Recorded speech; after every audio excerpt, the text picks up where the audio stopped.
Hi, this is Dr. Cyrus Veil, and I'm coming at you this morning while I'm working on my second cup of tea, so no promises about this video, but hopefully I can talk with you a little bit about the whole ADHD and autism conversation, because there's understandably a lot of confusion out there about the two.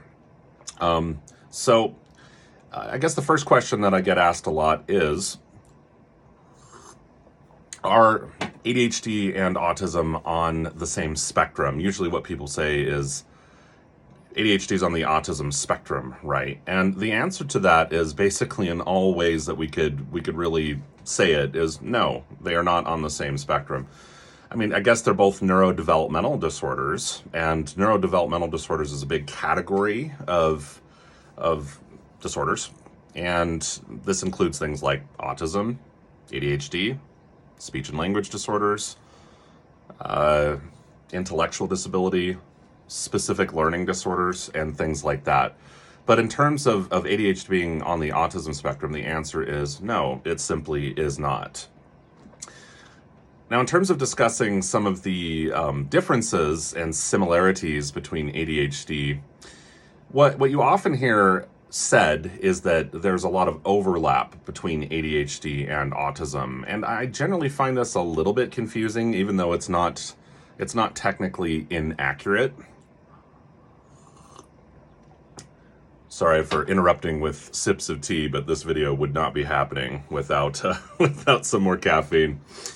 So I would basically say that autism and ADHD are a lot more dissimilar than they are similar. And so it's a little bit misleading to just say there's a lot of overlap between the two, even though it's kind of true. Some of the confusion here is that it's very, very common for persons with autism, for autistic people, to have ADHD symptoms that are really pronounced and might even meet criteria for ADHD in the DSM. There's still a dose of controversy there.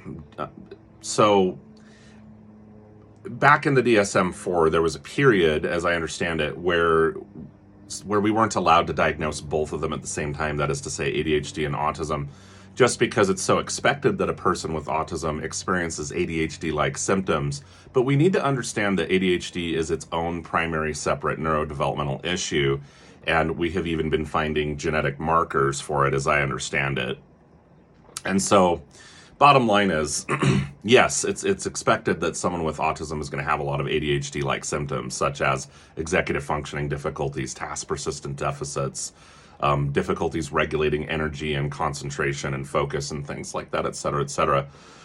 However, if we were to talk about autism in terms of what defines it diagnostically, at least, you've got two big domains of symptoms. Domain one is the symptoms about deficits and difficulties with communication, social interaction, and kind of socialization in general. And when I say interaction, I mean like reciprocal social interaction, joint attention, back and forth conversation, reciprocal play, things like that. And then criteria B is my restrictive and repetitive behaviors domain, and these are things like sensory concerns, fixated or circumscribed interest, stereotyped behaviors, and sensory concerns.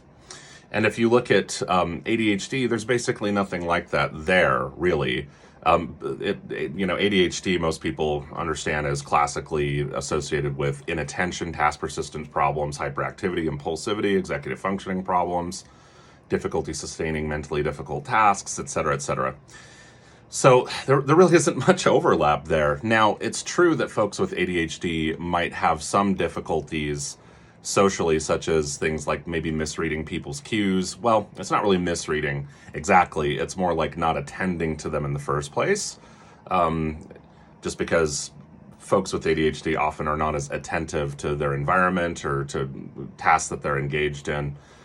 Folks with a lot of hyperactivity when it comes to ADHD can be prone to literally interrupting or butting in with others when they're speaking, or being kind of a little bit too hyper and overwhelming around people and things like that. And so those things, though not exactly fundamentally, deficits with like social interaction and in communication per se, definitely have a social impact.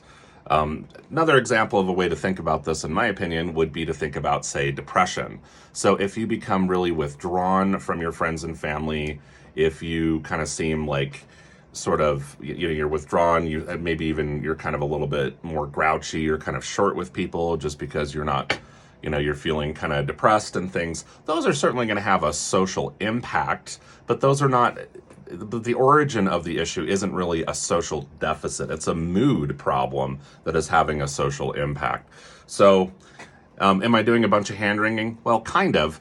But when we don't do this hand wringing, it's easy for us to come to kind of what I would describe as a sort of specious conclusion, like there's tons of overlap between ADHD and autism. Well, sorta, but they're far more different than they are similar when you really walk through the details, which is often where the interesting stuff lies here with this stuff. So at any rate, I hope this was helpful. Again, this is Dr. Cyrus Veil, child psychologist, signing off. We'll see you in the next one.